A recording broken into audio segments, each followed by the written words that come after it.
She was born into a world that doubted her from the very beginning. Being blind and growing up in a small neighborhood meant her path would never be easy. People around her often whispered that she would never be able to live like others, that she would always need help, that dreams like music were too big for someone like her. But even as a child, she never let those words sink into her heart. From the earliest days, sound was her guide. She could not see the colors of the world, but she could hear them. The laughter of children in the street, the distant hum of cars, the gentle tapping of rain against the window, all of it painted pictures in her mind. And most of all, she heard music. Whenever the radio played in the house, she would sit as close as she could, her face turned toward the sound as if the notes themselves were sunlight. Her mother noticed it first. While other children danced or clapped along, the little girl listened more deeply. She could hum entire songs after hearing them only once. She could repeat melodies with perfect memory, even though she had never seen a single note on paper. But there was no money for music lessons, no shiny piano waiting in her home. What she had was an old keyboard, given by a neighbor who no longer used it. The keys were chipped, some barely worked, and the sound was uneven. But to her, it was a treasure. She touched it gently at first, her small fingers moving with care, trying to find the right notes. At times, it sounded wrong, harsh, even broken.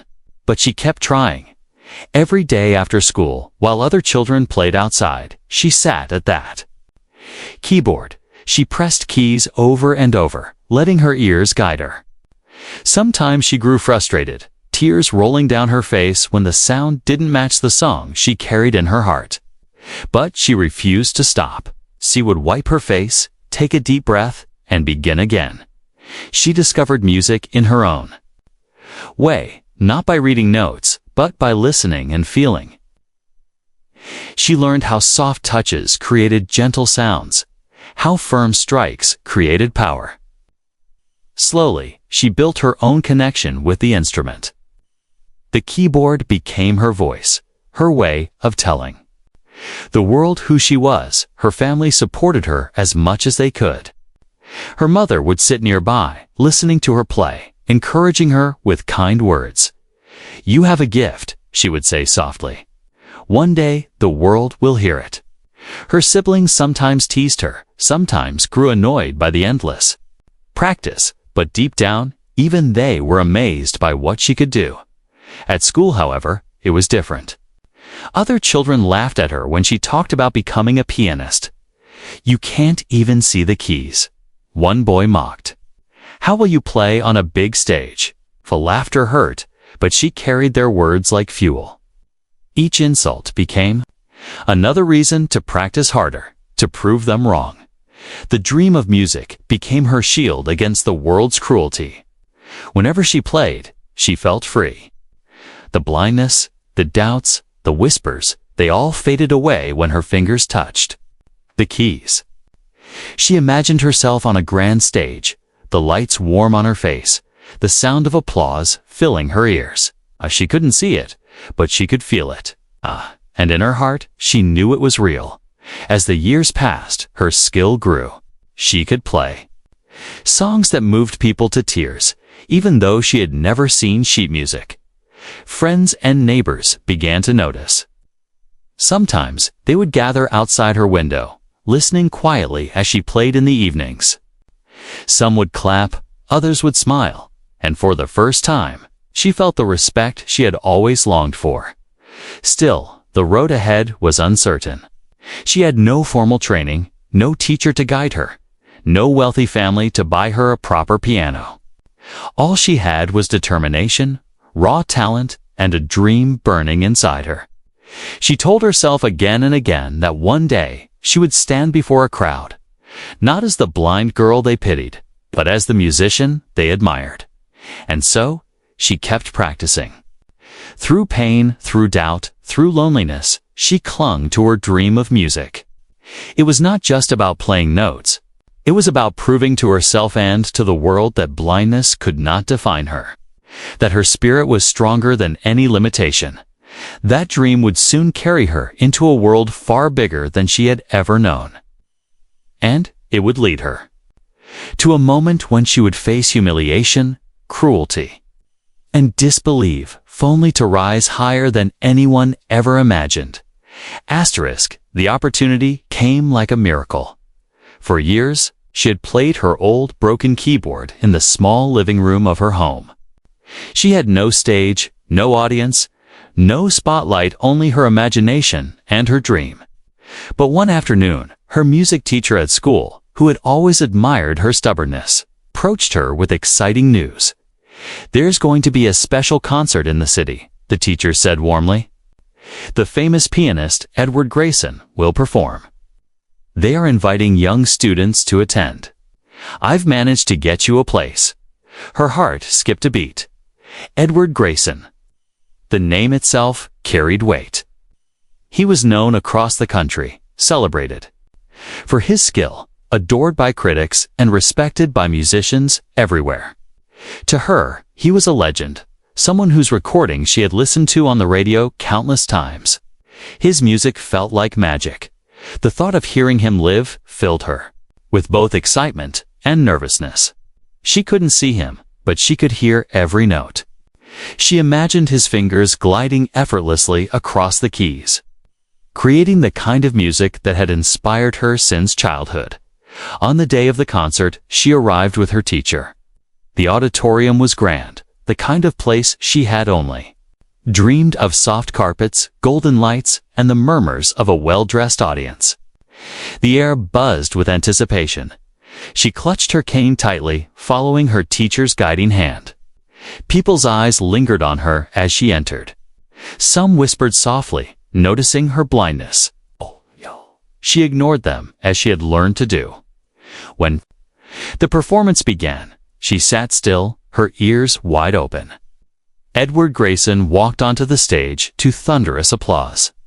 She could not see him bow, but she could hear the reverence in the claps and cheers. Then he sat at the piano. The first note rang out, strong and clear. It felt like the sound wrapped itself around her soul. She leaned forward, her face turned toward the music, drinking in every rise and fall, every delicate whisper of melody. For an hour, she was lost in it. When the concert ended, the crowd erupted in cheers. People rose to their feet, clapping and shouting his name. She clapped too, her heart soaring. For her, it wasn't just a performance, it was a lesson, proof of what was possible when music and passion met. Then came the surprise. After the performance, Edward Grayson invited a few students backstage. She was among them. Her teacher had made sure she had the chance. Her hands trembled as she followed the voices and footsteps into the backstage area, where the famous pianist stood, surrounded by admirers. At first, he greeted the group warmly. His voice was smooth, confident, dripping with the charm of someone used to admiration. But when his eyes fell on her, his tone changed. "And who is this?" he asked. "This is my student," her teacher explained gently. "She's blind, but she has remarkable talent. She dreams of becoming a pianist like you." There was a pause. Then came the laugh. It wasn't loud, but it was sharp, slicing through the air. "A pianist," Edward said, his voice carrying amusement. "How can she play if she cannot even see the keys?" Music is more than pressing buttons. It requires vision, discipline, perfection. Surely you must be joking.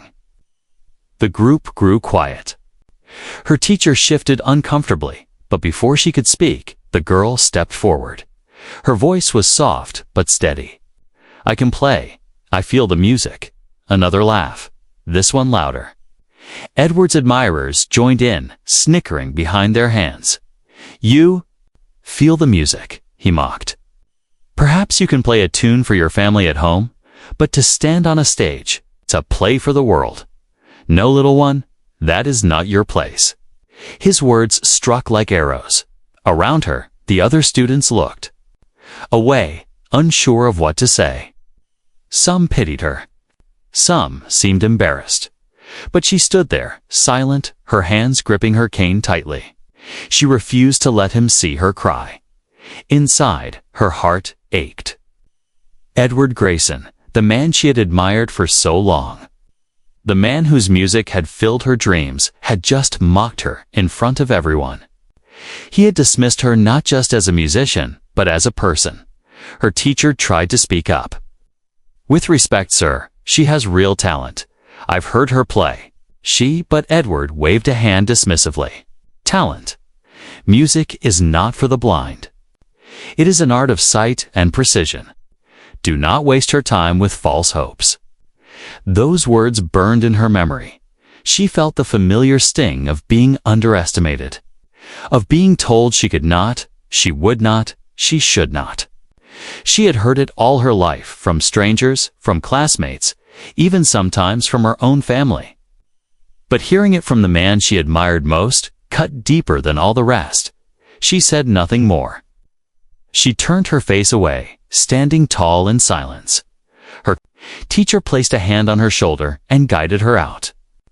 The laughter from behind still echoed in her ears, each note as painful as a wound.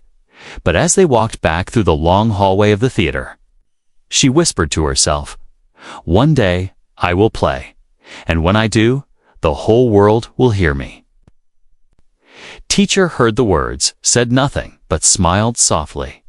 She knew the girl's spirit was unbreakable, and though Edward Grayson thought he had silenced her dream, in truth, he had lit a fire that would one day shock not just him, but the entire world. The humiliation of that night stayed with her.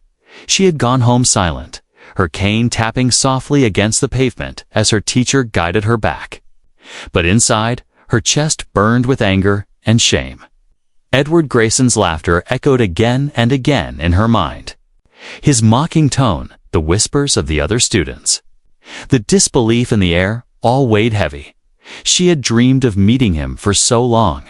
She had wanted his encouragement, his respect. Instead, he had treated her as if she were nothing. Yet, instead of breaking her, his cruelty hardened her resolve. In the quiet of her small room, she sat at her broken keyboard.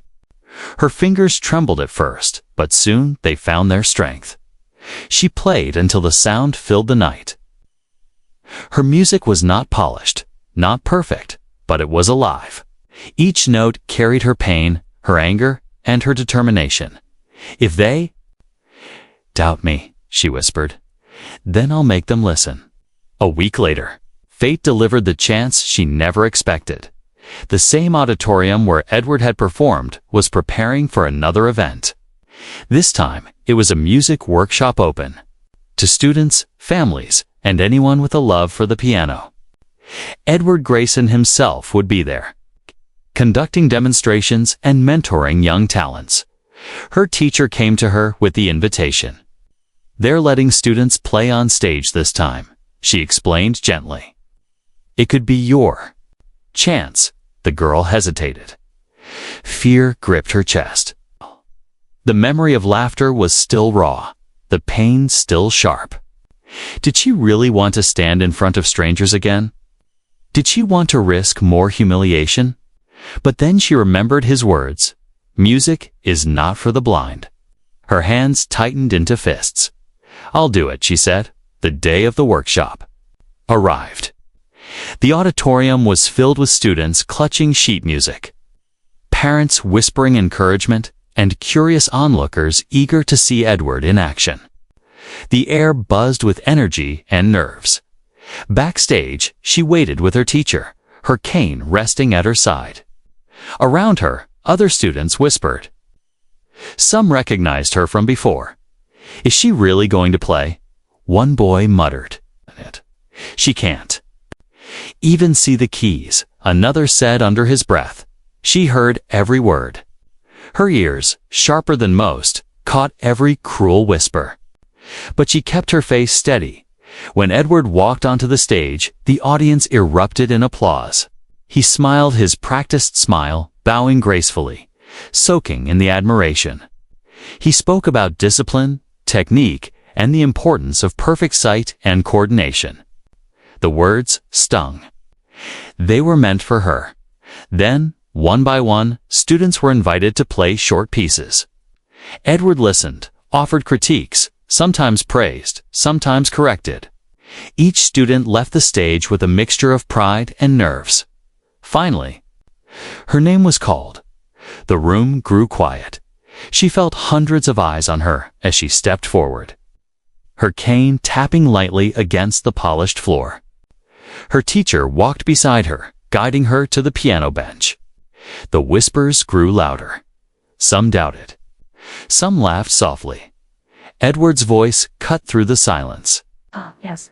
He said smoothly, his tone dripping with false politeness.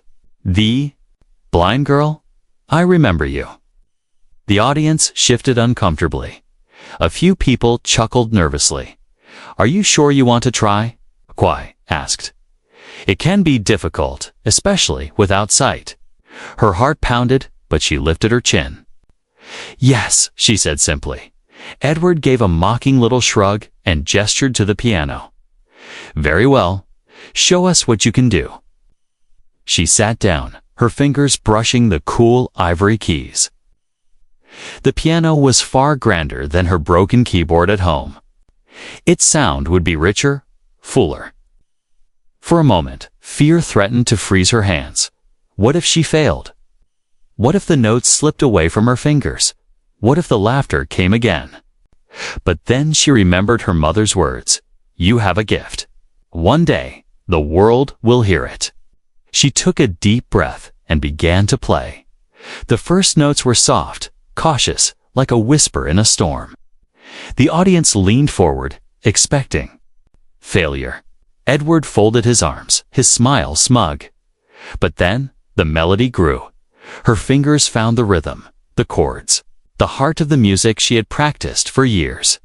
She poured her soul into the keys, each note carrying her story, the struggles, the doubts, the endless nights of practice, the pain of being mocked, and the unshakable fire within her. The room fell silent. No one laughed. No one whispered. Her. Music filled every corner of the auditorium, weaving itself around the hearts of those listening. It wasn't just skill, it was raw emotion, pure and undeniable. Some people closed their eyes, tears slipping down their cheeks. Others sat frozen, unable to believe what they were hearing. Even Edward's confident smile faltered. His arms slowly dropped to his sides as his eyes fixed on her hands, moving with effortless grace over the keys. He had expected clumsy mistakes, missed notes, awkward fumbling.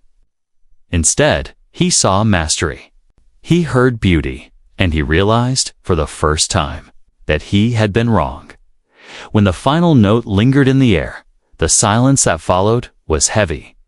For a heartbeat, no one moved, as if the room itself was holding its breath. Then, the applause erupted, loud, thunderous, unstoppable. The same audience that had doubted her now rose to its feet, clapping, cheering. Some even shouting her name. She sat still, her face turned slightly upward, listening to the roar. Her chest heaved with emotion, her hands trembling from the intensity of what she had given.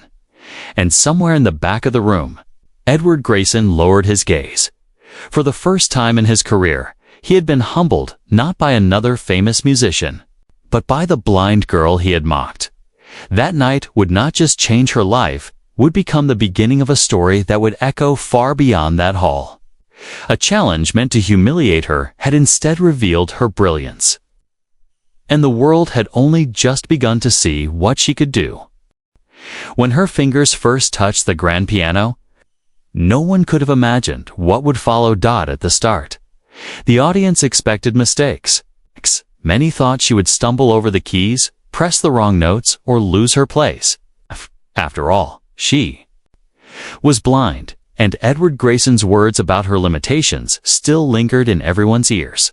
A few even smirked, waiting for her to fail so they could confirm their doubts. But the moment those first notes flowed into the air, the mood shifted. Her playing was not clumsy. It was not hesitant. Instead, it was delicate, like a whisper of wind moving through trees. Each note was careful, alive, and filled with intention. Her hands moved with a natural grace, sliding over the keys as if the piano itself belonged to her. The audience stopped breathing for a moment. Conversations died out. The whispers vanished.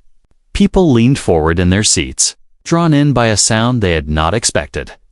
It was not just music, it was a story. The melody rose and fell, soft one moment, powerful the next. It spoke of struggle, of pain, of countless nights sitting by. A broken keyboard in a small home. It carried the weight of cruel words, of laughter and doubt. But it also carried hope, strength, and the fire of someone who refused to give up. Every note was her voice. Every chord was her heart. Her teacher, standing at the edge of the stage, felt tears sting her eyes. She had always believed in this girl, but even she had not expected the raw emotion pouring from the instrument. The girl was not just playing a song, she was painting her life in sound. In the back of the hall, Edward Grayson sat frozen. His smug smile had vanished. At first, he had leaned casually against the piano, ready to laugh when she made mistakes. But as the music grew, he felt a strange tightening in his chest. He recognized the technique, the emotion, the mastery that could only come from endless dedication.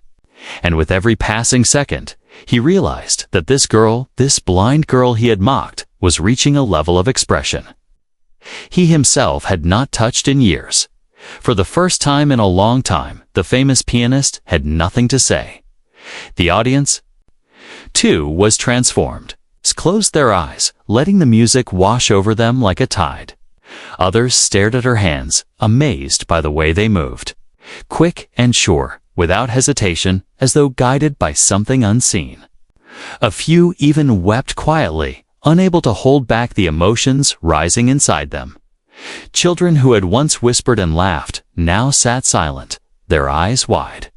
Adults who had doubted her shifted uncomfortably in their seats, ashamed of their earlier thoughts. And when she reached the middle of the piece, the music exploded into passion. The notes poured out like thunder and lightning, filling every corner of the room with energy. It was no longer just a performance. It was a declaration. Just she was telling the world, I am here. I am capable. I am more than your doubts. The power of it was undeniable. As she played, something extraordinary happened. A student in the audience, secretly recording the performance on his phone, realized he was capturing something special. He held the camera steady, knowing instinctively that this was more than just practice at a workshop. This was history. That video would later make its way online, and within days, it would spread across platforms, across countries, across languages. Millions of people would watch it, listen to her music, and feel the same awe that filled the auditorium that night. But in this moment, none of that was known. For now, it was just her and the piano. Her story unfolding through sound. She herself was lost in the music. Her blindness meant she could not see the audience, could not see their shocked faces or their tears, but she could feel them. She could sense the silence, the way the room leaned toward her, the weight of their attention pressing closer. Yet it did not scare her, it fueled her. She poured every drop of herself into the performance. The years of being told, you can't. The lonely nights of practicing while others laughed. The endless doubts that had followed her since childhood. All of it came out now, transformed into music so pure that it silenced every critic, every doubter, every whisper of disbelief. By the time she reached the final passage, the audience was holding its breath. The melody slowed, softened, like the final words of a story reaching its end. Each note lingered in the air, delicate and haunting, wrapping itself around every heart in the room. And then, with one last chord, it was over. For a moment, there was nothing but silence. A silence so heavy, so complete, it felt sacred. No one moved. No one even dared to clap, afraid to break the magic too soon. Then, as if a spell had broken, the applause erupted. It was not polite clapping, it was thunder. People leaped to their feet, shouting, cheering, clapping until their hands ached. Some wiped tears from their eyes. Others shook their heads in disbelief. They had not expected this. They had not believed this was possible. And yet, they had just witnessed it with their own eyes and ears. On the stage, the blind girl sat still, her head bowed slightly, her hands trembling as they rested on the keys. She could not see the standing ovation, but she could hear it. She could feel the vibrations of their stomping feet, the roar of their voices, the power of their admiration. Her chest tightened with emotion. For the first time in her life, she was not the blind girl they pitied. She was the pianist they admired. Her teacher rushed onto the stage, tears streaming down her face, and wrapped her arms around her. "You did it," she whispered. "You showed them all." And in the back of the hall, Edward Grayson, once confident, once mocking, sat, slumped in silence. His eyes lowered, his pride shattered. He knew what everyone else knew now. He had been wrong. The blind girl had not just played a song, she had played her truth. And in doing so, she had shocked the world. The thunderous applause of that night did not end when the lights dimmed. For the blind girl, 'twas already a victory greater than she had ever imagined. She had faced her idol, endured his mockery, and proved herself in front of strangers who had expected her to fail. When she left the auditorium, she held her teacher's arm tightly, her heart still racing, her ears still ringing from the roar of the ovation. But what she didn't know was that her story had only just begun. Among the audience had been a boy now, older than 16, who had secretly recorded the entire performance on his phone. He hadn't expected much at first. He had started recording only because he thought it might be funny to capture her mistakes. But as the performance went on, his smirk had faded. By the time she struck the last chord, his hands were shaking. When he got home, he uploaded the video to a social media site. He didn't write much in the caption, just 6 words: "Blind girl proves everyone wrong tonight." At first, a few friends watched it. Then they shared it. Then strangers found it. Within a day, the video had thousands of views. Within 3 days, it had reached hundreds of thousands. And within a week, it had gone viral across the world. People everywhere were stunned. Comments flooded in from different countries, in different languages. This gave me goosebumps. I cried listening to this. Who is she? The world needs to hear more from her. Musicians reacted to. Some praised her natural ability to play without sheet music. Others called her a genius of emotion. Someone who could tell a story through sound more powerfully than the most. Trained performers. The story spread beyond social media. Online news outlets picked it up, writing headlines like, "Blind pianist silences a hall with performance that moves the internet." Soon, major newspapers and television shows joined in, replaying clips of her performance to millions of viewers. At first, she didn't understand what was happening. One morning, her mother sat at the kitchen table, her hands shaking as she held her phone. "Sweetheart," she said softly, "your music? It's everywhere." "What do you mean?" the girl asked, confused. Her mother placed the phone in her hands. She couldn't see the screen, but she could hear the flood of notifications. Messages, comments, interview requests, all pouring in. People from around the world wanted to speak to her, wanted to know her name, wanted to hear her play again. Her hands trembled. They listened. She whispered, her mother nodded, tears rolling down her cheeks. Yes, and they love you. Soon, she was invited to speak on radio shows. Interviewers asked her about her childhood, her blindness, her love for music. She answered with honesty, her voice steady but humble. "I can't see the world," she said in one interview, "but I can hear it. Every sound is like a color to me.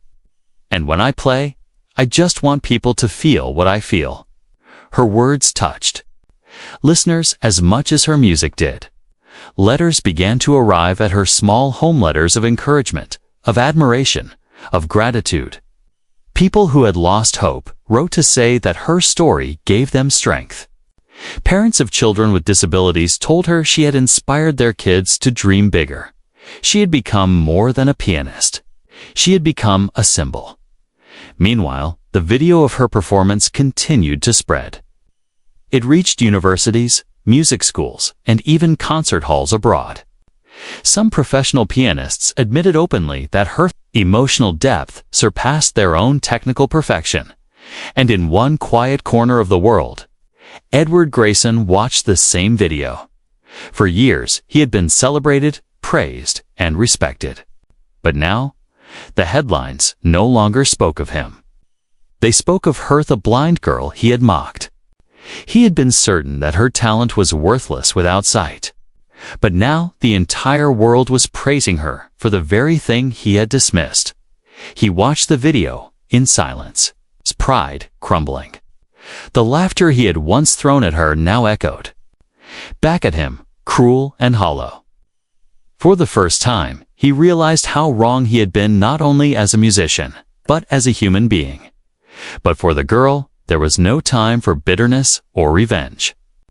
She did not care about Edward anymore. What mattered was the music and the people it was touching. She was soon invited to perform live again, this time in front of a much larger audience. A concert hall in the city offered her the stage, not as a student or a curiosity, but as the main performer. The announcement alone drew hundreds of people. Tickets sold out quickly, not because she was famous, but because people wanted to feel again what they had felt through that first video. On the night of the concert, as she stood backstage, her hands trembled once more. The hall was filled with strangers, reporters, cameras. She couldn't see them, but she could sense the size of the space, the weight of the silence as people waited. Her teacher touched her arm and whispered, "You're ready." She nodded, took a deep breath, and stepped onto the stage. The audience erupted in applause before she had even touched the piano. They already believed in her. She sat down, placed her hands on the keys, and began to play. This time, her music was even stronger. It was no longer just a fight to prove herself, it was a celebration. Every note was brighter, more joyful, filled with gratitude. She played not just for herself, but for everyone who had ever been told they couldn't, for every child who had been doubted, for every dream that had been dismissed. And as the music filled the hall, people once again wept.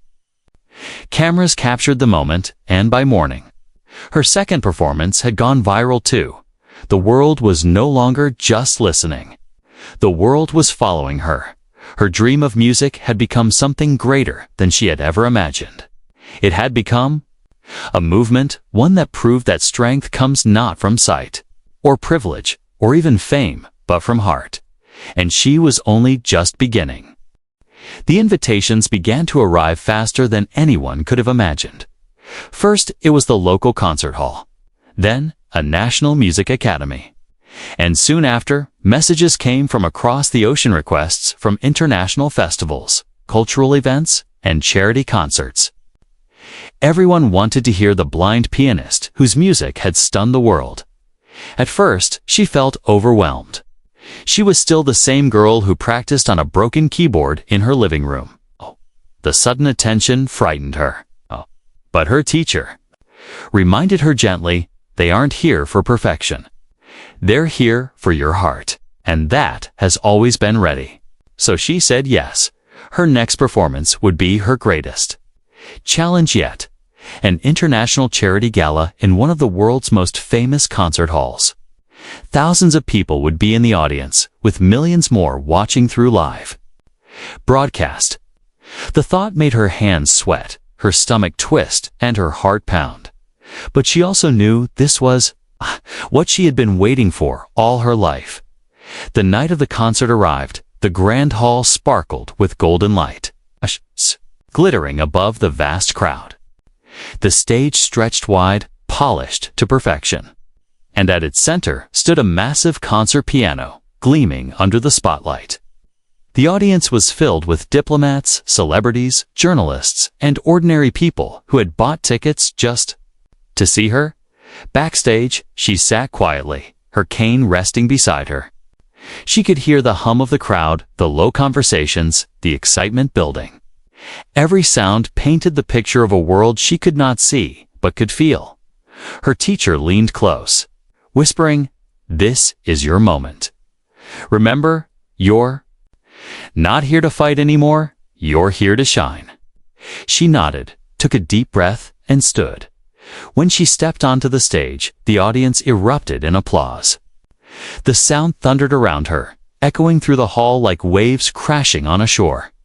She walked slowly to the piano, her steps steady, her posture tall. Though she could not see the standing crowd, she could hear their energy. Feel their admiration? She sat down at the piano bench. For a moment, she rested her hands gently on the keys, feeling their smoothness under her fingertips. The hall grew silent. The world held its breath. Then she began to play.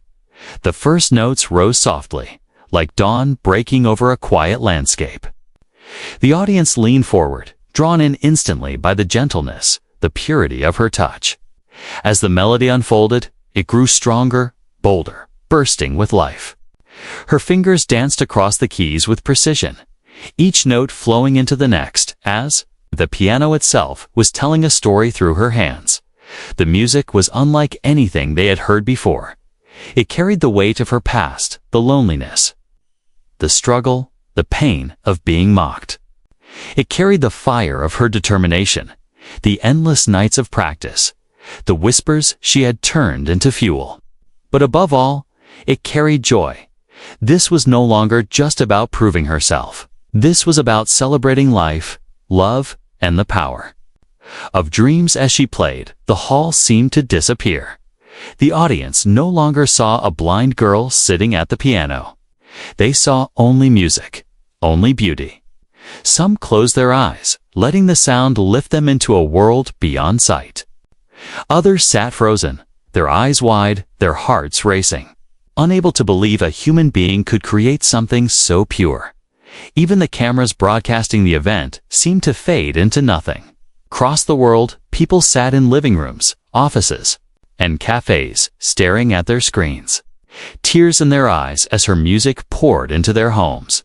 When she reached the heart of her performance, the music soared like a storm. Her fingers struck the keys with power, thunder rolling in each chord, lightning flashing in every run of notes. The audience gasped as the sound swelled, filling the vast hall with energy so overwhelming it seemed the walls themselves vibrated.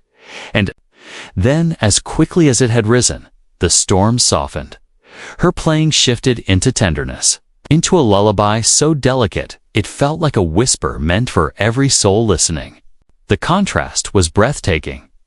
The hall was silent, not because they were uninterested, but because they were afraid to even breathe too loudly and disturb the magic. Finally, the piece reached its end. The last note lingered in the air, soft as falling snow. She held her hands still on the keys, waiting as the sound faded into silence. For a moment, no one moved. The silence was so deep, it felt like time itself had stopped. The audience sat in awe, their hearts heavy with emotion, their eyes wide with wonder, and then like a wave, breaking the applause began. It was not just clapping, 'twas a roar. People leaped to their feet, shouting, cheering, stamping their feet. The sound shook the hall. Some cried openly, wiping their faces with their sleeves. Others raised their hands high, applauding until their palms burned. It was the kind of ovation few performers ever received, the kind that said, "You have changed us." On stage, she bowed her head. She could not see the crowd rising to their feet, but she could hear them. She could feel them. The thunder of their applause filled her heart with warmth. A warmth so powerful it brought tears to her eyes. For the first time, she was not the blind girl fighting to prove herself. She was the artist who had conquered the world, backstage. When she finally stepped away from the piano, reporters rushed toward her. Microphones were thrust forward, voices overlapping with questions. How does it feel to inspire millions? What message do you want to give to the world? Did you ever imagine this moment? She answered softly, her voice calm but strong. I never wanted to prove anyone wrong, she said. I just wanted to play. Music is not about side tits, about heart. And if people can feel my heart through my music, then I have done what I came to do. Her words spread almost as quickly as her music. They were replayed on television, quoted in newspapers, shared across social media. And each time people heard them, they felt something stir inside. She was no longer just a pianist. She was a symbol of hope, proof that limits exist only in the mind. In the audience that night, hidden in a quiet corner, Edward Grayson had sat once more. He had tried to avoid her rising fame, tried to push away the videos and the interviews, but he could not escape her music. Now, seeing her command the world stage, he understood fully how wrong he had been. He did not clap the loudest, nor did he cheer. Instead, he lowered his head in shame, whispering to himself, I was blind all along. That night, the blind girl who once sat in a small home with a broken keyboard had the world at her feet. Her music had traveled across oceans, touched millions of lives, and earned her a standing ovation greater than she had ever dreamed. And as she stood under the golden lights, hearing the applause thunder around her, she smiled softly. Her journey was far from over. In fact, it had only just begun. The roar of the standing ovation did not fade with the night. In the days that followed her historic performance, the blind girl's name spread like fire across the world. Videos of her concert were replayed on television, uploaded to every social media platform, translated into dozens of languages. Headlines called her the miracle pianist, the girl who played with her heart, and the blind visionary. But for her, it wasn't about headlines. It wasn't about fame. When she sat alone at her piano in the quiet of her home, she still felt the same, her hands on the keys, her heart pouring into the music. She had not changed. What had changed was the world's willingness to listen. Her story reached far beyond music. Parents of children with disabilities began writing letters, sending emails, recording video messages. Some were mothers in tiny towns who said, my daughter stopped believing in herself, but after hearing you, she started dreaming again. Others were fathers who admitted, I thought my son's blindness was the end of his hope, but you proved me wrong. You showed me he can be anything. Her performances had become more than entertainment. They had become lifelines, whispers of hope in homes where dreams had been abandoned. Schools invited her to speak. Hospitals asked her to play for children who could not walk or see. Even prisoners wrote to her, saying her music gave them peace in their darkest hours. Everywhere she went, people told her the same thing. You gave me strength. Her fame grew, but with it came responsibility. She realized that she could no longer play only for herself. Each note she pressed carried the weight of those who looked up to her, who needed her as proof that their lives still had meaning. And she accepted that burden with humility. In her interviews, she never boasted about her skill. She never spoke of revenge against Edward Grayson or the people who had doubted her. Instead, she said the same words again and again. I am proof that you don't need eyes to see. You only need heart. Soon, organizations dedicated to supporting blind children began to reach out. They wanted her to become an ambassador, a voice that could bring attention to their cause. She agreed without hesitation. With her growing influence, she helped raise funds for schools, for music programs, for technology that made learning easier for children with disabilities. Her concerts became more than performances. They became events with purpose. Ticket sales funded scholarships. Merchandising supported hospitals. Each time she played, she wasn't just creating music. She was building futures. She had gone from being a girl mocked for her blindness to becoming a leader who gave others the courage to rise. And yet, she never forgot her roots. One day, when she returned to her small neighborhood, children gathered around her. They had seen her videos on their parents' phones, their teachers' computers, even the television. To them, she was no longer the quiet girl they once overlooked. She was a hero. But she didn't act like a hero. She sat among them, laughing, teaching them how to press the piano keys, letting them feel the rhythm the way she had learned. She reminded them that greatness is not about recognition, but about persistence. Don't be afraid of who you are, she told them. Your difference is your strength. Meanwhile, Edward Grayson could not escape her shadow. At first, he tried to ignore the growing wave of her success. But everywhere he went, people compared him to her. They asked why he had dismissed her, why he had mocked someone whose talent was now undeniable. His reputation began to wither. Concert invitations slowed. His arrogance no longer charmed the public. And deep down, Edward knew he deserved it. One evening, after watching yet another broadcast of her performance, he whispered to himself, "She has done what I never could. She has touched the world." For the first time, he felt small, not because of failure, but because he realized that true greatness came not from pride, but from humility and heart. Years passed, but her impact only grew. Her recordings became classics. They were played in schools, in hospitals, at weddings, at funerals. Her music became the soundtrack of countless lives. People said her melodies gave them courage when they were afraid, comfort when they were grieving, joy when they had forgotten how to smile. And whenever someone doubted their own worth, someone would whisper her name. If she could do it, so can you. She became more than a musician. She became a legend. One night, after yet another concert filled with cheers and standing ovations, she sat alone in her dressing room. The piano keys were still warm under her fingertips. The noise of the crowd echoed faintly through the walls.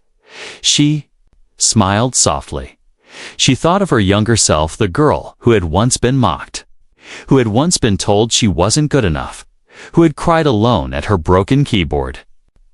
That girl had dreamed of proving everyone wrong, but now she realized something important.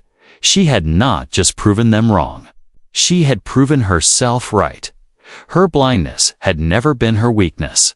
It had been her strength, the very thing that taught her to hear the world more deeply than anyone else. And through her music, she had given that gift back to humanity. Her legacy was not written in awards or headlines. It was written in the lives she touched. The blind girl who had once been mocked by a famous pianist had grown into a woman who inspired millions. She had shown the world that greatness has nothing to do with sight, wealth, or fame, and everything to do with heart, courage, and persistence. And though she could not see the world she had changed, she could hear it. She could hear it in the voices of children laughing with hope. She could hear it in the applause of audiences rising to their feet. She could hear it in the quiet words whispered by people across the globe. She changed my life. That was her legacy. A legacy that would never fade. And as she placed her hands on the piano once more, she smiled. The music had only just begun.